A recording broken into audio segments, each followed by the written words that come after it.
স্বপ্ন যখন আপনি দেখবেন তখন আপনার করণীয় কি? স্বপ্নে বাগান দেখার অর্থ হচ্ছে কাজ এবং চাকরি, মানে আপনার চাকরি হবে, আপনি কাজ পাবেন। বাগান পড়ে যাওয়ার অর্থ হচ্ছে যে আপনি বেকার হয়ে যাবেন, আপনার একটা পতন হবে। কিয়ামতের আগে কোনো মুসলমানের কোনো স্বপ্ন ভুল হবে না। সে যা দেখছে রাতে সকালবেলা দেখবে তাই ঘটে গেছে।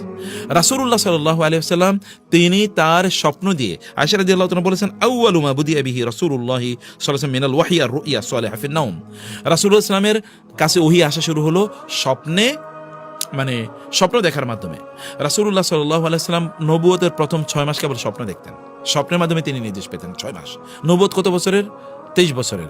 23 বছরে যদি আপনি 2 ভাগ মানে করেন, প্রত্যেক বছরে যদি 2 করে করেন, তার মানে 6 মাস 6 মাস, তার মানে 23 দুগুণে কত?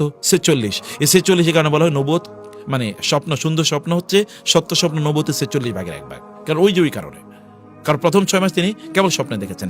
এই স্বপ্ন রাসূলুল্লাহ সাল্লাল্লাহু আলাইহি ওয়াসাল্লাম দেখলেন। রুইয়াল আম্বিয়া ওয়াহয়ুন, নবীরা যে স্বপ্ন দেখে এই স্বপ্নটা ওহী। কিন্তু আমরা যে স্বপ্ন দেখি এই স্বপ্ন কি? রাসূল সাল্লাল্লাহু বলেছেন, লাম ইয়াবকা মিনান নবুওয়াতি ইল্লাল মুবাশশিরাত।